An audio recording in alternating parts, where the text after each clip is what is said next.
위기 모든 가정에 있습니다 라는 제목으로 하나님의 말씀 나누겠습니다. 위기 모든 가정에 있습니다. 우리는 지난주에 야곱에게 축복을 약속하시는 하나님의 말씀을 나눴습니다. 기억나시죠? 우리가 야곱처럼 하나님을 비로소 알고 또 하나님의 은혜를 기념하고 하나님을 기억할 때 하나님의 축복은 그것으로부터 시작되는 것을 함께 나눴습니다. 그래서 여러분, 그 다음부터 야곱은 하나님의 축복을 약속을 받았죠. 그 다음부터 그는 인생에 있어 최선을 다해서 삶을 살아갑니다. 여러분들이 지난주 말씀 이어서 이제 계속 28장 이후를 읽어가다 보면 이 야곱은 외삼촌 라반의 집에서 이 20년 동안 일을 하게 된 것을 우리는 발견하게 됩니다. 그 과정에서 결혼하죠. 그리고 자녀들을 낳고 시간이 지나면 지날수록 야곱은 엄청난 부를 쌓게 됩니다.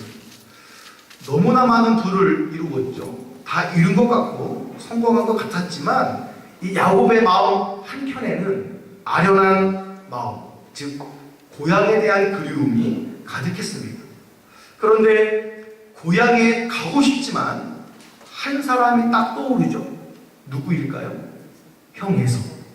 자기를 죽이려고 하는 형 에서 때문에 고향에 대한 마음도 생겼다가 사라지다가, 자, 그럼에도 불구하고 야곱은 마음을 굳건하게 먹습니다. 고향으로 돌아가기로 결정한 것이죠. 자, 동생 야곱이 고향으로 돌아온다는 소식을 누가 들었을까요? 형 에서가 듣습니다. 이놈 오기만 해봐라. 그랬는지 모르겠지만 여하튼 그 소식을 들은 형 에서가 이 400명이라고 하는 엄청난 숫자의 장정들을 데리고 동생에게 나아갑니다. 그러니까 이 야곱도 이야기를 들은 거예요. 야, 너네 형 에서가 400명을 데리고 너를 마중하러 온대. 이 마중은 마중인데 얼마나 두렵겠어요. 아니 뭘 굳이 400명이나 데리고, 아마 형이 나를, 이런 마음이 있었는지도 모릅니다. 엄청난 위압감을 줄 수 있는 400명의 숫자인데, 그런데 한순간 그 위압감이 사라집니다. 창세기 33장 한번 읽어주실래요? 33장. 네, 됐습니다. 다시 한번 읽어볼까요? 자, 시작. 에서가 달려와서 안고 목을 어긋 맞추어 그와 입 맞추고 서로 우니라. 400명을 데리고 와서 자신을 무언가 어떻게 할 줄 알았는데 보니까 20년을 만난 쌍둥이 형제, 특히 형 에서가 오버하지 않고, 어찌 보면 오버한 거죠. 동생을 안고 펑펑 눈물을 흘립니다. 20년 전 자신을 죽이려고 했던 형 에서의 모습이 아닌 것이죠. 비로소 두 사람의 마음, 그리고 야곱의 마음은 뻥 뚫렸을 것입니다. 어찌 보면 20년 전 하나님이 약속했던, 우리가 지난주에 보았던 그 약속의 모든 축복들이 아마 야곱 생각에는 이제 다 이루어졌다라고 생각했을 것입니다. 이제 그의 삶에 어떠한 걱정도 없이 그냥 야곱은 행복하게만 살게 될 줄 알았습니다. 근데 여러분, 성경은 참 재밌죠. 이 야곱의 인생은 오늘 말씀 33장으로 끝나지 않습니다.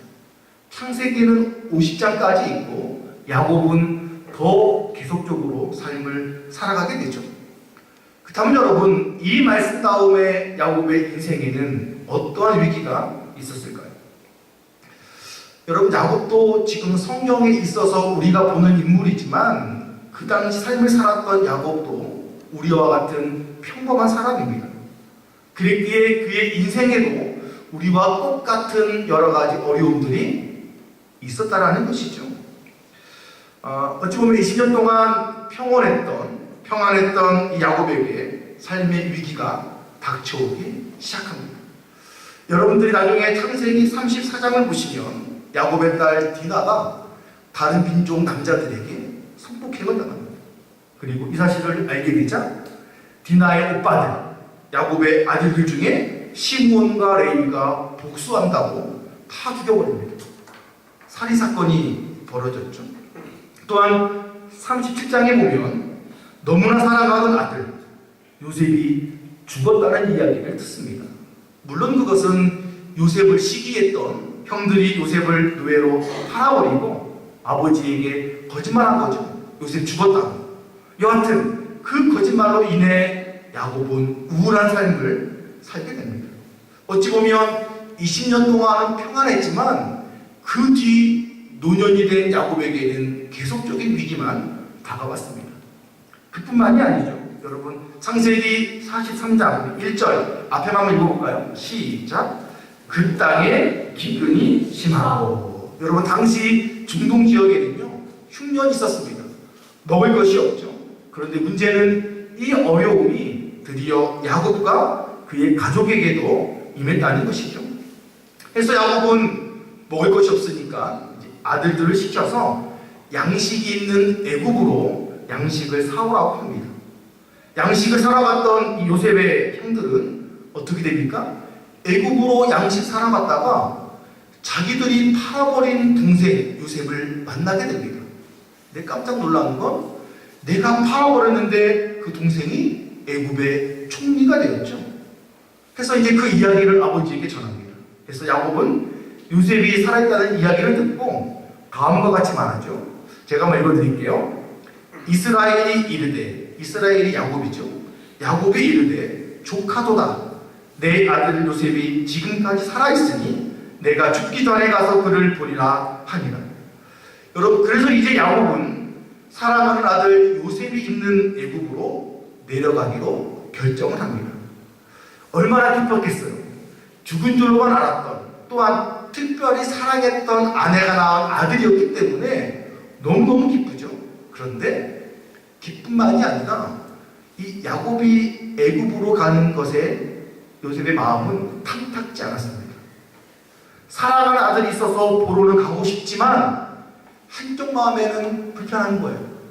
왠 줄 아십니까? 애굽이기 때문이에요. 자신이 내려가야 될 그 땅이 애굽이기 때문입니다. 여러분, 애굽은 어떠한 나라입니까?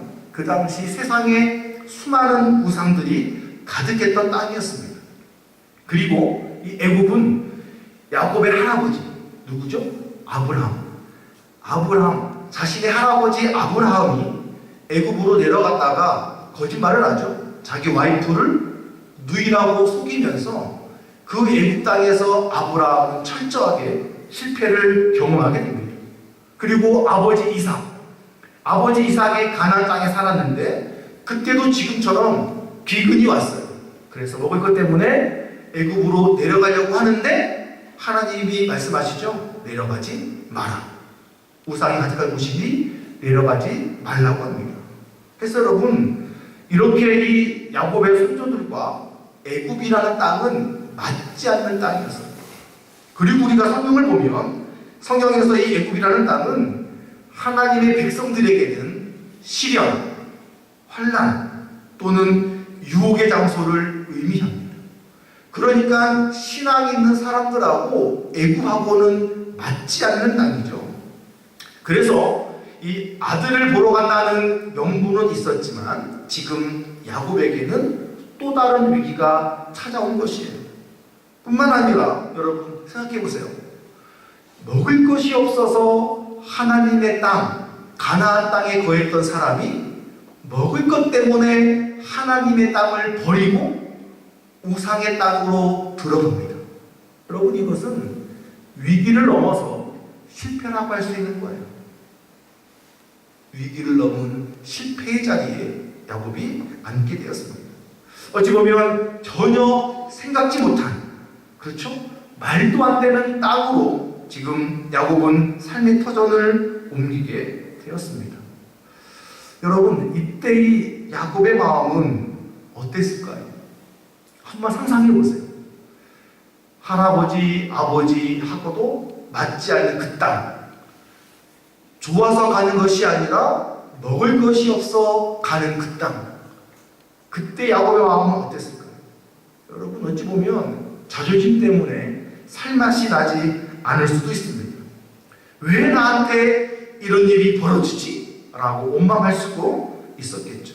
아마 이 야곱도 깨달았을 거예요. 아, 지금 우리 가정에 위기가 왔구나. 근데 여러분, 야곱은 포기하거나 절망하거나 원망하지 않습니다.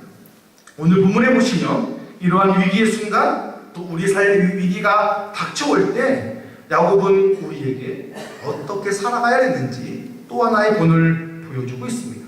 그 다음 여러분, 첫 번째, 위기의 상황을 우리가 회복하기 위해서 우리가 또는 우리 가정이 회복해야 될 올바른 신앙의 태도는 과연 무엇이겠습니까? 우리 1번 다 같이 한번 읽어볼까요? 시작! 예배의 자리를 지켜야 합니다. 뭘 지키시라고요? 예배의 자리를 지켜야 됩니다. 오늘 본문입니다. 1절인데요. 다 같이 한번 시작! 이스라엘이 모든 소유를 이끌고 떠나 베엘세바에 이르러 그의 아버지 이삭의 하나님께 희생 제사를 드리니. 여러 말씀드린 것처럼 지금 야곱은 비록 아들을 만나러 가는 길이기도 하지만 먹을 것이 없어서 약속의 땅, 그렇게 조상들이 들어가려고 했던 가나안 땅을 떠나게 되었습니다. 실패의 자리에 있죠.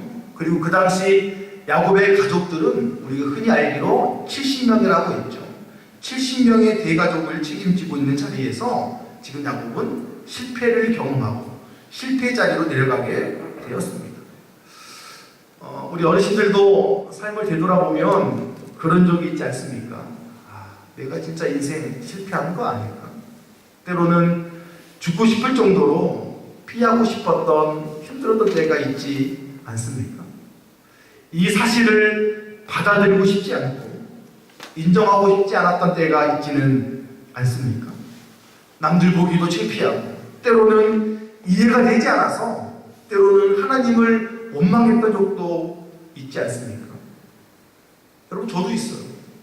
왜 하나님이 이렇게 일을 끌어가시는 거지? 왜 도대체 내가 하는 일들은 다 안 되는 걸까? 라고 원망했던 적이 있었죠.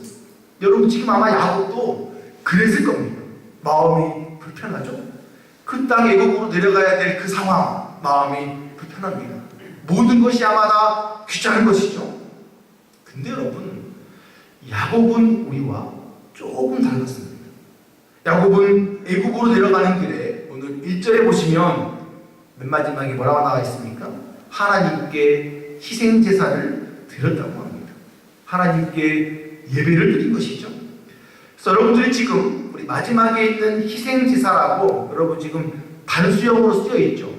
그런데 우리가 구약 성경 히브리어 언어를 보면 여러분 이것이 단수가 아닙니다. 그러니까 우리가 지금 번역을 단수로 해놨지만 정확한 해석은 무엇이냐면 희생제사들이라고 해야 합니다.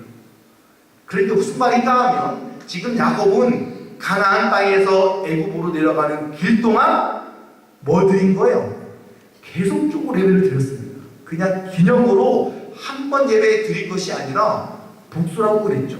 예배 드리고 또 드리고 또 드리는 예배를 하나님께 드린 것입니다. 여러분, 지금 나와 우리 가정에 속한 이 모든 상황들이 위기일 수 있고 실패일 수 있습니다. 모든 것 다 포기하고 싶은 상황일 수도 있습니다.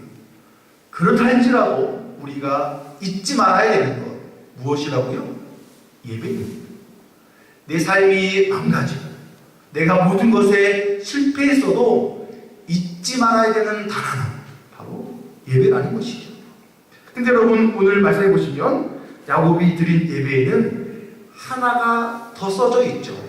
그냥 제사가 아니라 뭐라고 써 있습니까? 희생제사라는 거예요. 여러분, 지금 야곱은 이 가족들과 함께 먹을 것이 없어서 애굽으로 내려가는 길입니다. 가족이 별로 없어요. 그런데 오늘 하나님께는 드리고자 하는 마음이 있었습니다. 여러분, 우리가 아는 구약의 제사는 반드시 제물을 하나님께 드리는 것이죠. 하나님께 드리는 것, 원래 그거 내가 먹을 수 있는 거예요. 내가 먹을 수 있는 것을 먹지 않고 하나님께 드립니다. 여러분, 그래서 이 희생에 들어가 있는 의미 중에 하나가 무엇인지 아십니까? 여러분 정말 중요한 건데 손해입니다. 희생제사를 하나님께 드렸다는 것은 내가 뭐 보는 거라고요? 손해보는 거예요. 이것을 지금 야곱이 하나님께 드리는 겁니다. 우리 가족 70명과 먹어도 부족한데 이것을 희생해서 손해보면서 하나님께 제사를 드리는 것이죠. 지금 여러분들은 주일 예배를 드리는데 1시간을 손해보십니다. 11시부터 12시까지. 교회에 오고 가는 시간에만 3시간씩 손해보는 분들도 있습니다. 여러분 시간뿐입니까? 여러분들은 시간도 손해보는데 하나님께 물질을 드립니다. 예물을 하나님께 드리죠. 여러분 우리 입장에서 손해예요. 내 돈을 하나님께 드리기 때문에 손해죠. 근데 여러분 그걸 누가 받으십니까? 하나님이 받으십니다. 지나가는 동네 사람이 아니라 우리를 구원하시고 우리를 이끌어 주시는 하나님이 받으십니다. 그것을 알았기 때문에 아마 야곱은 애굽에 도착하는 그 시간까지 자신의 것을 손해 보면서도 하나님께 나아갔다라는 것이죠. 여러분 저는 여러분들이 어떻게 느낄지는 모르겠지만 저는 주일 예배에 목숨 거는 사람입니다. 저는 여러분들이 되도록이면 주일 예배에 다 올 수 있도록 기도하고 연락하는 사람입니다. 여러분들이 주일에 교회 오지 않는다 전화하거나 문자를 통해서 꼭 오도록 여러분들께 연락을 합니다. 지난주에 안 왔던 분이 오늘 온다고 해서 우리 재정지사님이 저한테 보너스를 줄까요? 그런 거 없죠. 여러분들이 지난주에 안 왔다가 오늘 왔다 저한테 득이 되는 거 죄송하지만 하나도 없습니다. 근데 여러분 제가 왜 그토록 여러분들이 아물 때마다 연락하고 오기를 원하는 것일까요? 제가 알기 때문에 이 예배의 자리를 지켰을 때 하나님이 우리에게 주시는 은혜가 얼마나 큰지를 알기 때문에 이 은혜를 목사인 나 혼자만이 아니라 저는 사명자잖아요. 여러분들 모두가 누릴 수 있도록 여러분들이 예배 자리를 지킴으로 인하여 받을 수 있는 축복을 누릴 수 있도록 도와주는 게 제 목적이기 때문에 여러분들에게 전화하고 문자하고 올 것을 광고하고 있는 것이죠. 그래서 여러분 하나님은요 예배자를 찾습니다. 시간과 물질을 손해보더라도 예배를 드리고자 하는 예배자를 찾습니다. 자신이 처한 상황과 환경, 가진 것과 상관없이 예배를 드리고자 하는 자를 하나님은 찾고 또한 그렇게 예배드리는 자를 하나님은 사랑하십니다. 그래서 여러분 지금 여러분들이 계시는 그 예배의 자리를 지키십시오. 여러분들이 형통할 때만 지키는 예배 자리가 아니라 오늘 본문 야곱처럼 상황이 좋지 않고 때로는 실패 자리로 내려가는 것을 알고 있음에도 불구하고 여러분들이 변함없이 그 자리를 지키신다면 하나님은 여러분들을 기억하시고 그 희생 예배를 받으시며 여러분들 삶 가운데에 하나님의 은혜가 넘칠 줄로 믿습니다. 아멘. 자, 두 번째로 우리가 위기 상황을 회복하기 위해서 저와 여러분들이 가져야 될 우리의 가정이 회복해야 될 신앙의 태도는 무엇일까요? 2번 시작. 함께하는 하나님을 믿어야 됩니다. 함께하는 하나님을 믿어야 합니다. 지금 야곱의 가정에 위기가 닥쳐왔죠. 그런데 야곱은 위기였지만 하나님께 예배를 드리는 것, 그것도 희생제사를 드리는 것을 잊지 않습니다. 자, 그러자 예배를 드렸던 야곱에게 놀라운 일이 벌어지죠. 오늘 2절 말씀인데요. 제가 한번 읽어드릴게요. 그 밤에 하나님이 이상 중에 이스라엘에게 나타나 이르시되 야곱아 야곱아 하시는지라. 야곱이 이르되 내가 여기 있나이다 하매. 예배를 드린 그날이겠죠. 하나님께서 친히 야곱에게 나타나셨습니다. 여러분 야곱이 얼마나 감동했을까요? 20년 전 창세기 18장에 가서 만났는데 꿈에서 다시금 하나님이 자기 앞에 떡하니 나타나셨습니다. 여러분 무슨 말입니까? 하나님은요 저와 여러분들의 예배를 받으십니다. 여러분들이 이 예배에 목숨을 걸고 예배에 참여할 때마다 하나님은 여러분들의 예배를 보시고 받으신 줄로 믿습니다. 근데 여러분, 하나님이 오늘 말씀해 보니까 그냥 뿅 하고 나타나는 것이 아니라 다시 한번 3절을 통해서 약속의 말씀을 주시죠. 한번 읽어볼까요? 시작. 하나님이 이르시되 나는 하나님이라 내 아버지의 하나님이니 애굽으로 내려가기를 두려워하지 말라. 내가 거기서 너로 큰 민족을 이루게 하리라. 여러분, 재밌는 표현이 있죠? 하나님 뭐라고 하시냐면 딱 말씀하시잖아요. 중간에 보면 애굽으로 내려가기를 뭐 하지 말라? 이게 무슨 말이에요? 지금 야곱은 애굽으로 가는 걸 뭐 했다는 얘기죠? 두려웠다라는 얘기예요. 제 말이 맞잖아요. 그러니까 야곱은 아들을 보러 가긴 가지만 두려운 거예요. 할아버지, 아버지 다 실패한 땅이에요. 가기가 싫은 거예요. 사랑하는 아들이 살아있지만 두려운 거예요. 내가 가서 잘 살 수 있을까? 그래서 우리는 이 말씀으로 다시 한번 야곱이 정말 위기였구나, 또 그 안에 두려움이 있구나라는 것을 우리는 확인할 수 있습니다. 그래서 하나님은 그 상황을 아시고 야곱에게 말하고 있는 것이죠. 두려워하지 말라고. 근데 여러분, 저는 이 4절 말씀을 참 좋아하는데, 여러분 지금 그 다음 절이죠. 4절 앞부분에 이렇게 나옵니다. 한번 앞에만 읽어볼까요? 시작. 너와 함께 애굽으로 내려가겠고. 여러분 참 감동적이지 않습니까? 지금 하나님은 이 야곱이 애굽으로 가는 게 얼마나 두려운지 알고 있어요. 내가 알아. 야곱아 알아. 근데 두려워하지 마. 왜냐하면 써있죠? 내가 너와 함께 가겠다는 거예요. 내가 너 혼자 보내는 것이 아니라 네가 애굽에 가면 내가 함께 갈 거야. 걱정하지 마. 두려워하지 마. 여러분, 야곱과 함께 하시는 하나님이 오늘 누구와 함께 하고 계실까요? 바로 여러분입니다.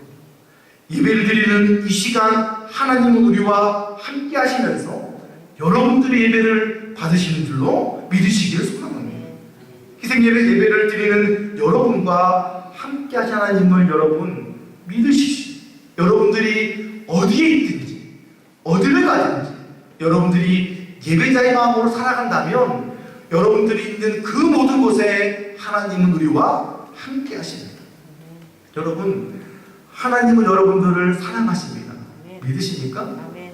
사랑한다는 증거 중에 하나가 무엇이냐면 함께 하는 거잖아요.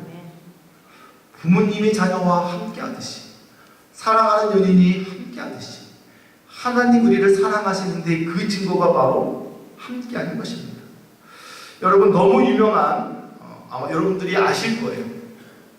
마가렛 피시백 파워즈라고 하는 사람이 있는데 그가 쓴 시 중에, 여러분 이게 시입니다. 이런 시가 있어요. 모래 위에 발자국. 아마 여러분 다 들으셨을 거예요.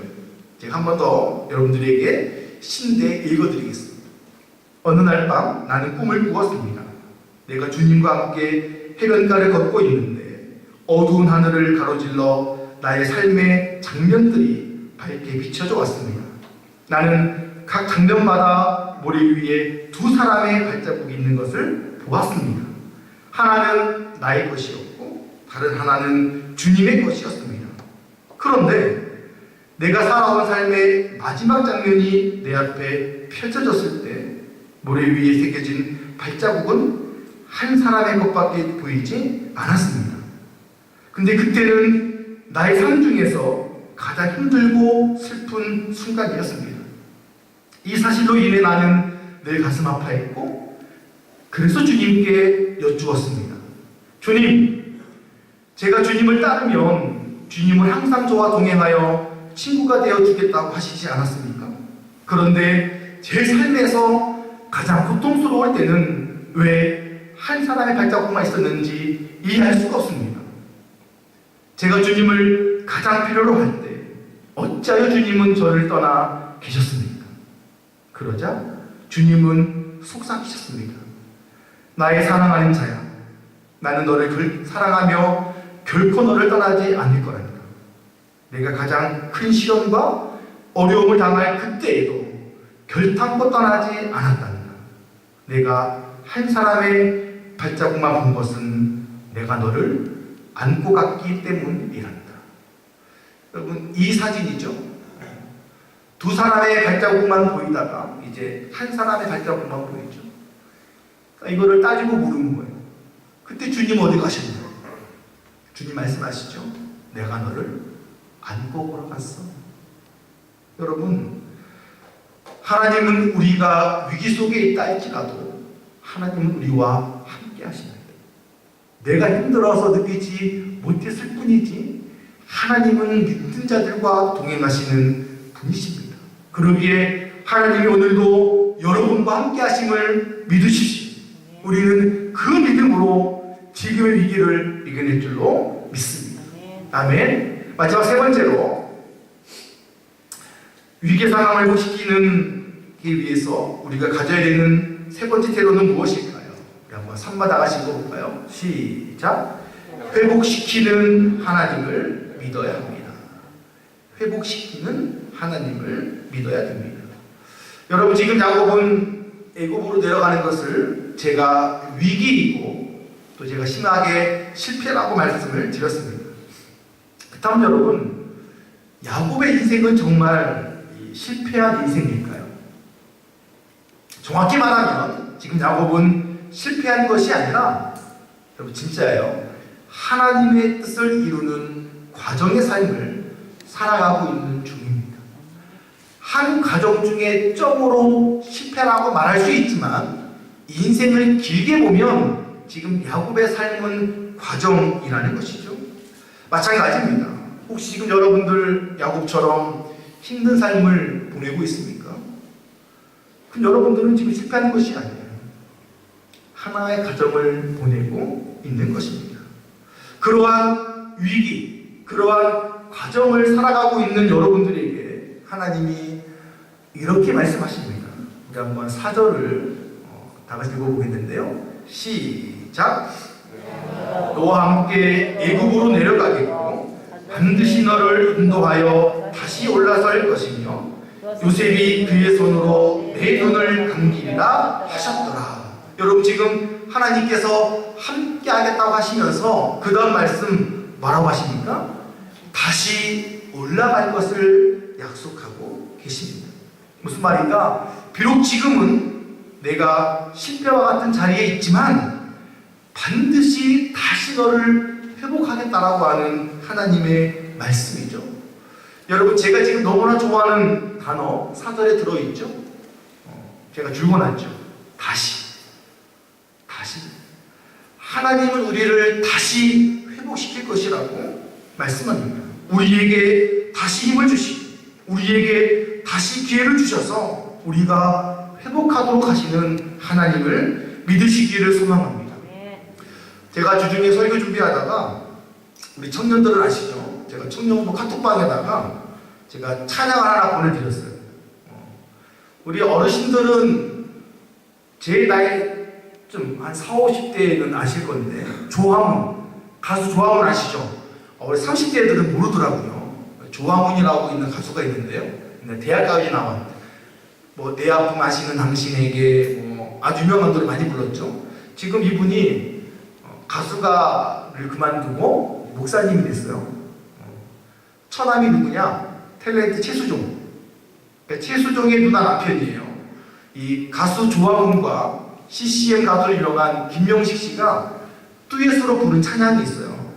제가 설교를 막 준비하는데 이쯤에 이 찬양이 딱 떠올랐어요. 제가 청년부 다 보내주고 한번 들으라고 했는데 그 제목이 무엇이냐면 내가 쓰러진 곳에서 라는 찬양이 있습니다. 찬양이 너무너무 좋아요. 그 중에 가사가 이렇습니다.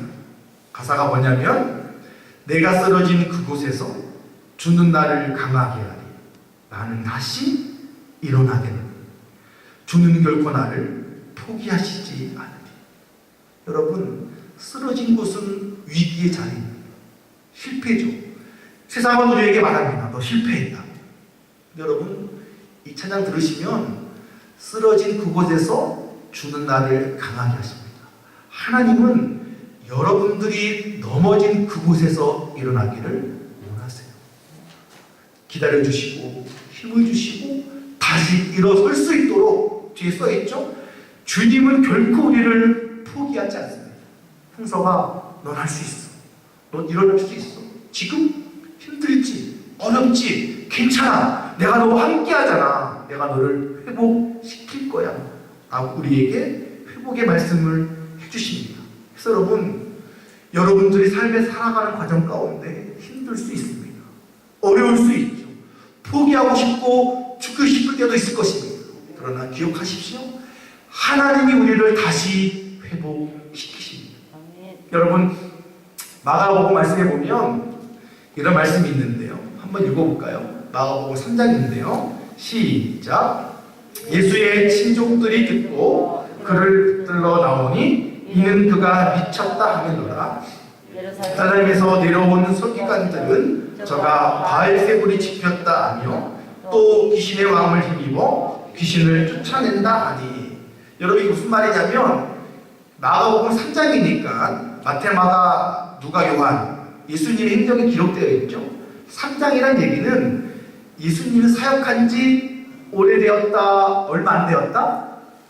얼마 안 되었겠죠. 이재경 예수님이 조금 사역했어요. 근데 그 사역도 뭐냐? 대부분 치유예요. 병을 고쳐주고 귀신을 쫓아내고.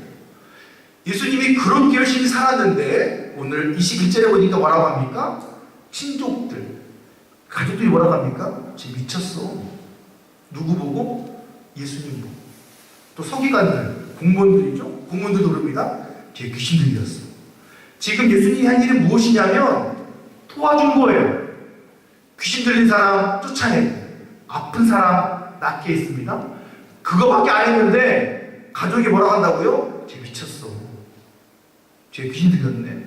여러분, 살고 싶습니까? 예수님이지만 자신이 남에게 피 준 거 하나도 없는데 좋은 일하고 듣는 것은 손가락질이었습니다. 아마 예수님이지만 멘탈이 흔들리지 않았을까.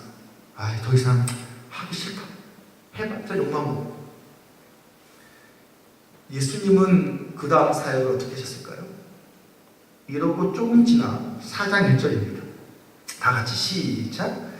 예수께서 다시 바닷가에서 가르치시니. 여러분, 분명 예수님도 마음이 상했을 거예요. 상했을 때 혼자 조용한 시간을 보내면서 힘을 얻고 다시 시작합니다. 여러분, 우리가 잘하든 우리가 잘하지 못하든 때론 생각지 못한 공격들이 나를 힘들게 합니다. 때론 이것이 실패이지 않을까라고 하는 그런 자괴감마저도 들게도 만듭니다. 근데 여러분, 기억하십시오. 우리가 최선을 다했더라면 하나님은 우리에게 다시 일어설 수 있는, 회복할 수 있는 힘을 허락해 주십니다. 하나님이 여러분들을 회복시키는 것을 믿으시기를 축복합니다. 아멘. 지금 여러분들 눈앞에 있는 위기가 너무나 커서 회복되지 않은 것처럼 느껴주십니까? 아니요. 하나님은 다시 여러분들을 세워주시고 격려해 주시고 회복시켜 주십니다. 아멘. 여러분, 그 하나님을 믿으십시오. 아멘. 우리는 그 믿음으로 다시 일어날 수 있는 것이죠. 아멘. 그래서 사랑하는 여러분, 우리가 믿음이 있다고 하지만 우리의 가정이 항상 좋을 수 없습니다.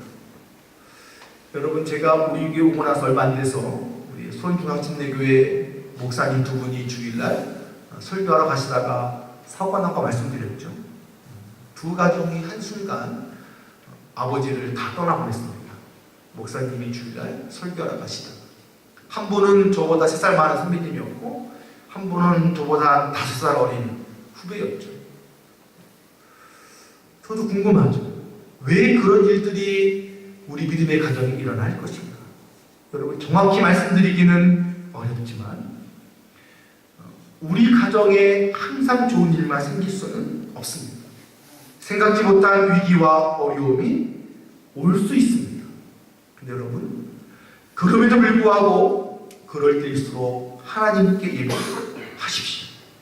예배의 자리를 다른 것 때문에 빼앗기지 마시기를 축복합니다. 아멘. 예배는 목숨이에요. 여러분들이 지켜셔야 될 정말 중요한 목숨과도 같은 소중한 것입니다. 왜냐고요? 그럴 때 우리는 함께 하시는 하나님의 은혜를 누릴 수 있기 때문입니다. 또한 그 가운데 하나님은 우리에게 다시 세울 수 있는 힘과 능력을 허락하십니다. 그리고 여러분, 회복시키신 하나님을 믿으십시오. 하나님이 여러분들의 가정을 포기하지 않았습니다. 우리를 더욱더, 우리의 가정과 우리의 교회를 더욱더 강하게 회복시켜 주실 것입니다. 그 축복의 은혜가 여러분들의 가정에 충만하시기를 주님의 이름으로 축복합니다. 기도하겠습니다.